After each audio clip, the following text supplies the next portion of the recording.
إذا الشمس كورت وإذا النجوم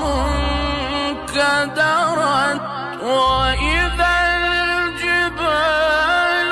سيرت وإذا العشار